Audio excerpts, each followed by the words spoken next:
시청자 여러분 안녕하십니까?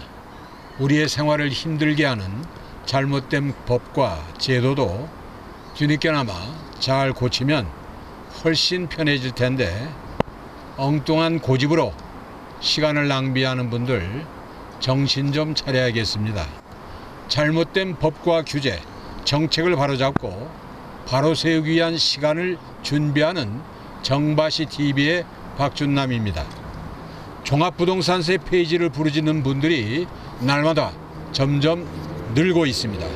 왜일까요? 오늘 종부세 폐지해야 한다, 이런 주제로 말씀 나누실 분들을 모셨습니다. 부동산 악법 폐지 연대 김상익 총무님, 그리고 전 한국자산관리공사 사장 장영철 박사님입니다. 먼저 공시지가는 어떻게 결정되는지 장 박사님께 여쭤보겠습니다. 네, 그 공시지가는 부동산 가격 공시에 관한 법률이 있습니다. 그 법률에 따라서 국토교통부 장관이 매년 조사 평가에서 공시한 표준지라고 합니다. 거기에 단위 면적당 가격이라고 정의를 하고 있는데요. 그 대체로 전국적으로 500만 필지에 해당되는 표준지를 조사 평가해서 공시를 하고 있습니다. 이를 이제 표준지 공시지가라고 하는데, 이 범위 내에서 각 시장, 군수, 구청장이 관할 구역 안의 개별 토지의 가격을 또 정합니다. 이걸 이제 개발 공시지가라고 하는데, 이러한 이제 공시지가는 각종 세금의 과세 기준이 됩니다.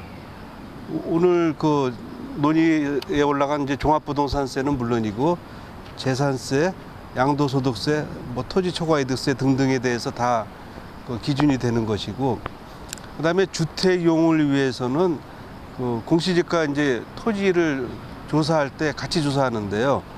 그 표준 단독주택, 개별 단독주택, 그다음에 공동주택, 이 공시가격도 같이 정해서 이제 고시하게 돼 있습니다. 그런데 이제 재산세하고 종부세는 매년 6월 1일 주택 보유 기준을 가지고 이제 그 세금을 고지하게 됩니다.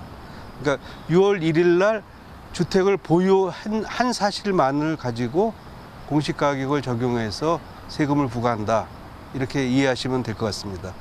아무튼 세금하면 골치 아픈 것에 틀림없죠. 이 세금이 국민 전체가 수긍하는 수준에서 책정되고 거둬진다면 얼마나 좋겠습니까? 근데 이제 그 평등 원칙이 존중이 돼야 되는데, 어느 특정 계층을 향해서 불이익을 주는 세금을 과세한다는 것은 지속 가능성이 없는 거죠. 그 이제 과거에도 이런 무리한 세금들이 되게 많거든요. 우리 인류 역사를 볼 때 참 그 권력을 잡은 사람들은 국민한테 어떤 형태든지 세금을 더 많이 거두려고 애를 써왔습니다. 그리고 국민들은 이에 저항을 해왔고, 그러면 이제 일단 국민이 소극적으로 대항한 사례를 한번 말씀드리고 싶은데, 그 영국에 보면은 창문이 엄청나게 많습니다, 집에. 그래서 왜 그런 거 했더니, 그 창문이 많을수록 부자일 가능성이 높다. 그러니까 창문 개수를 세 갖고 세금을 매겠다고 하는 소위 창문세입니다. 그러면 이제 창문 많은 게 세금의 기준이 되니 당연히 집에 세금을 줄일 수밖에 없는 상황이 되는 거죠. 그래서 이렇게, 그러니까 영국의 건물 가보면 옛날 건물들은 전부 우중충하고 그런 사태가 벌어진 게 그래서 그런 거거든요. 그리고 국민은 나름대로 소극적으로 저항을 하게 됩니다. 그러면 이제 조세 체계가 왜곡이 되거든요. 이러한 사례는 베트남도 있습니다. 베트남도 도로의 면한 면적이 넓은 데는 부자일 거다 하니까 도로 면한 면적을 좁게 만들어서 무슨 이상한 그 옆으로만 쭉 되는 이상한 건물을 만들어 놓은 게 이제 그런 거거든요. 한마디로 말씀드리면은 잘못된 세금은 그 국민의 그 경제 구조를 왜곡시키는, 국민의 삶에 엄청난 나쁜 영향을 줄 수 있는 사례다, 이렇게 말씀드리겠습니다. 세금이 종종 그 과세 목적과 정반대 효과를 내기도 합니다. 세금의 목적이 왜곡될 수도 있다는 거죠. 우리의 종부세도 이에 해당하지 않을까요? 종부세 폐해로 종부세 폐지 운동을 펼치는 부동산 악법 폐지 연대의 김상익 총무님의 자신의 이 얘기를 들어보겠습니다. 호소문. 피를 토하는 심정으로 윤석열 대통령님, 행정법원 판사님, 헌법재판소 재판관님, 국민의힘 국회의원님들, 그리고 민주당 국회의원님들에게 호소합니다. 저는 1955년생, 올해 67세입니다. 33년 전 사들인 아파트와 30년 전 사들인 아파트 두 채에 대하여 2020년 종부세 1,000만 원, 2021년 종부세 6,800만 원을 맞았습니다. 1가구 2주택자라고 어떻게 주택으로 불로소득했다고 말씀하십니까? 내가 부동산 투기꾼이면 한 아파트에 30년 이상 살지도 않았을 겁니다. 1가구 2주택자라고, 1가구 다주택자라고 제발 투기꾼 범법자로 취급하지 마십시오. 저는 부동산 불로소득으로 돈을 벌지 않았고 투기꾼도 아니며 범법자도 아니고 수출 일꾼으로서 대한민국 경제 발전에 이바지했으며 두 아이를 훌륭히 키운 가장이며 모범 납세자로 선정된 사람입니다. 은행 대출도 다 막혀 은행 대출도 할 수 없습니다. 국가가 국민의 재산을 보호하기는커녕 국민의 재산을 강탈하는 강도질을 하고 있습니다. 이게 국가가 국민에게 할 짓입니까? 국회의원님들에게 감히 묻습니다. 나만큼 열심히 일했습니까? 나만큼 알뜰하게 살았습니까? 나만큼 열심히 세금 내어 모범 납세자로 선정되었습니까? 은행 대출은 다 막아놓고 어쩌라는 이야기입니까? 수입도 전혀 없는데 7천만 원 종부세를 어떻게 냅니까? 부동산으로 돈 번 불로소득이니 세금으로 다 토해내야 한다는 논리는 전혀 동의할 수 없습니다. 30년 전, 40년 전의 돈의 가치와 지금 돈의 가치가 어떻게 같습니까? 도대체 무슨 논리로 불로소득이라고 말씀하십니까? 저는 범법자도 아니고 투기꾼도 아닙니다. 저는 평생을 성실하게 살아온 대한민국의 국민입니다. 종부세는 위헌입니다. 종부세는 즉시 폐지되어야 합니다. 부동산세는 기본부터 잘못되어 있습니다. 즉시 완전히 개정되고 개법되어야 합니다. 이대로는 살아갈 수가 없습니다. 살려주십시오. 피를 토하는 심정으로 이 호소하신 우리 김상익 총무님의 이 호소문을 들으시고 우리 장 박사님 여기에 대해서 한 말씀 해주시죠. 기본적으로 그 종부세를 아까 그 창문세 마냥 부자를 대표하는 세금으로 부자한테 과도하게 걷어야 되는 세금으로 아주 알량한 정의감을 발휘한 세법이다. 이렇게 말씀드릴 수 있겠습니다. 그런데 실상은 안 그렇거든요. 현실을 무시하고 1가구 2주택이 될 수도 있는 거거든요. 또 3주택이 될 수도 있고 외국에서도 이 주택수를 가지고 규제하는 케이스는 전혀 없다고 봐도 과언이 아닐 정도입니다. 다만 이제 그 주택의 가격이 높으냐 안 높으냐 이런 차이는 있을 수가 있겠죠. 그러면은 정말 그 윤석열 대통령이 그때 공약했던 것처럼 다주택 수 기준으로 이렇게 세금을 물리는 것은 그만하고 그 주택 수가 많으면은 그걸 다 합치면 될 거 아닙니까? 합쳐서 거기에 세금을 매기면 되는 건데 이거를 다주택자라고 해서 1가구 2주택부터 시작해서 3주택 뭐 이렇게 되면 뭐 세율이 2배 이상 올라가게 만들고 그러면 이제 이런 거죠. 니네들이 보유세를 내기가 어려우면은 팔아라. 이렇게 이제 유도하는 건데 문제는 팔려고 하니까 이 사람들한테는 1주택 그 3주택 소유자 그다음 2주택도 조정지역 이상인 경우에는 양도소득세가 82.5%가 됩니다. 그러면 그게 뭡니까? 보유세 올려서 집을 팔라고 유도를 해놓고는 막상 팔려고 하니까 이번에 양도세로 82.5%면 다 가져가겠다는 거 아닙니까? 그러면 이 사람은 집주인은 그동안에 집 살 때 대출 받았으면 대출 이자 냈을 것이고 재산세 냈을 것이고 뭐 이런 거 다 따지면은 남는 게 하나도 없는 상황을 만들어 놓은 거거든요. 아무리 부자가 밉다고 해서 부자를 이렇게 포위해서 섬멸하겠다는, 탈출구도 안 만들어 놓고 섬멸하겠다는 이런 세법이 과연 온당한 법입니까? 정말 온 국민이 분노할 만한 법이라고 저는 생각을 합니다. 네, 한 말씀만 더 드리고 싶습니다.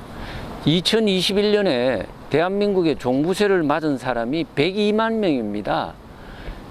근데 어떻게 민주당은, 지난 정권은 종부세를 맞은 사람은 부자 2%에 해당되는다고 어떻게 말을 하는지 저는 전혀 이해가 되지 않거든요. 102만 명 종부세를 맞았다면은 4인 가정만 쳐도 400만입니다. 400만이면은 우리나라 대한민국의 한 8%에 해당되는 국민입니다. 어떻게 2%의 국민 부자가 종부세를 맞았다고 말을 하는지 정말 이해가 안 되고요.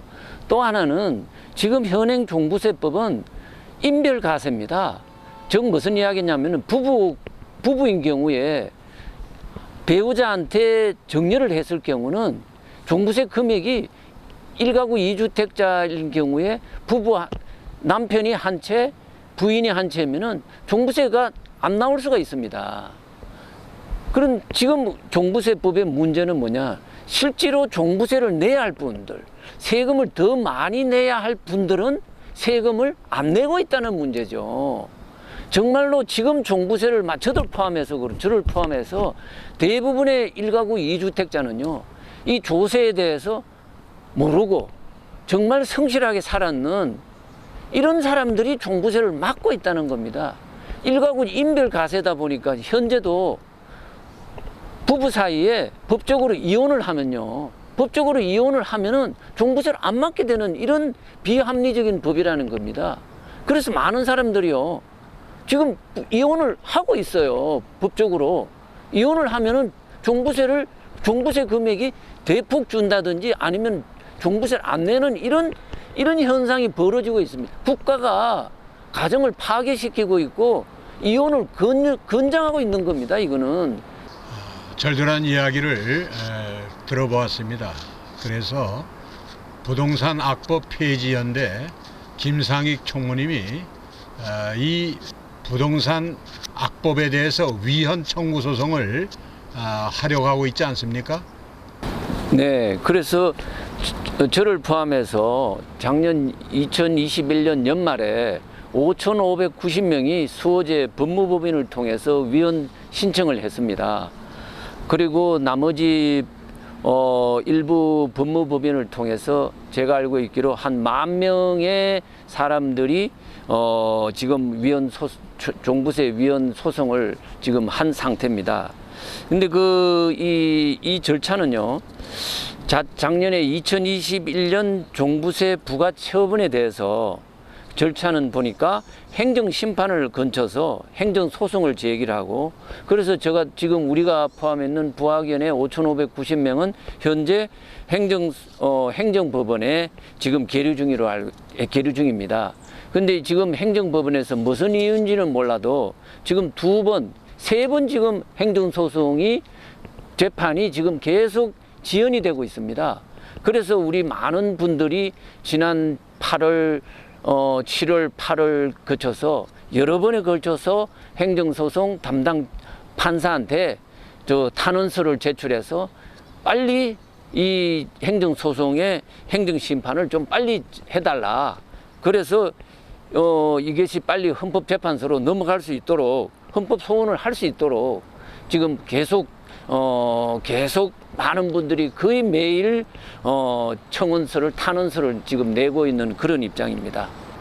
네, 부동산 악법 폐지 연대가 중심이 돼서 헌법재판소에 위헌 청구 소송을 청구했는데, 장 박사님, 여기에 대한 전망이 어떻습니까? 글쎄, 우리나라 사법부가 좀 뭐 이런 말씀 드리긴 뭐하지만 별로 이런 정치적인 사건에 대해서는 공정하지는 않다, 이런 인상이 많은 것 같습니다. 그래서 정말 물리적으로 해석을 해보면은 분명히 이거는 위헌 판결이 나야 된다고 저는 생각을 하고 있습니다만은, 글쎄요, 이게 일종의 정치화됐다고 그럴까요? 그리고 지난 정권에서 집 있는 사람과 없는 사람의 갈등을 부추기면서 매우 정치 쟁점화한 부분이 있어서 참 이게 예측하기 참 어려울 것 같다는 생각은 드는데, 오죽했으면 민주당조차도 종부세 완화 법안을 냈다가 요새 철회하면서 뭐 부자 감세 때문에 감당을 못하겠다, 뭐 이제 이런 식의 상황이 되다 보니까 전망이 썩 좋을 것 같지는 않은데, 이럴수록 대법원이나 그 헌법재판소에서는 국민의 이익을 위해서, 그리고 국민이 더 이상 정권으로부터 뒤통수를 맞지 않는 그런 공정한 재판을 이루어지기를 정말 기대하겠습니다. 사실 문재인 정권의 국정 비정상화 현상은 너무 심각합니다. 이거를 정상화 작업을 해야 되는데 사실 곳곳에 암초를 많이 깔아놔갖고 뭐 쉽지는 않은 상황이라고 저는 생각을 합니다. 그런데 최근에 인기 드라마 이상한 변호사를 보고서 제가 참 많은 사람도 그렇겠지만 저도 감명을 참 많이 받았습니다. 어떤 부분이냐면은 장애가 있음에도 불구하고 장애를 솔직히 고백을 하고, 내가 변호사로서 자기가 변호하는 대상을 변호하는 일에는 일반 사람하고 전혀 다르지가 않다. 그 고백을 보고서 제가 매우 감동을 받아갖고, 제가 이상한 변호사를 비슷한 이상한 정치인이 나와야 되겠다. 어떻게 보면은 이게 이상한이라는 단어가 붙는 게 참 묘한데, 특히 정치인한테 이상한이라고 붙이는 게 좀 묘하긴 한데, 워낙 비정상적인 상태에서 이상한 변호사에서 자기가 장애인을 고백하고 그렇지만 노력하겠다 하는 것 같은 그런 류의, 그러니까 뭐 이상하니 뭐 신체적으로 뭐 이상하다 그런 뜻이 아니고요. 이 비정상을 이렇게 방치해서는 안 되겠다 하는 고백을 먼저 해야 될 거라고 저는 생각을 합니다. 그러고 나서 우리가 정치인이지만은 한 번도 국민을 사랑한 적이 없으니 이상하게 보일지 몰라도 우리는 국민을 사랑하겠다, 이러한 결기를 보여주는 이상한 정치인이 많이 나와 주시기를 정말 고대하지 않습니다. 네, 오늘까지 4차례에 걸쳐서 금년 12월에 내야 할 2022년도 종합부동산세에 대해서 자세히 살펴봤습니다. 국회의원 여러분, 국민들의 이 아픔, 그리고 절망감, 그리고 분노, 이런 것들을 감안해서 이 부동산 악법이 폐지되어서 국민들의 마음을 편안하게 하고, 또 국민들로부터 정말 우리 국회의원들이 일 잘하는구나, 이러한 칭찬이 있는 한 해가 되기를 기대해 봅니다. 오늘 두 분 말씀 감사를 드리면서 잘못된 법과 정책을 바로 고쳐 국민의 삶의 질을 떨어뜨리는 그런 일이 없도록 정바시 TV는 더욱 노력하겠습니다. 시청자 여러분의 적극적인 동참을 부탁드리면서 지금까지 진행의 박전남이었습니다.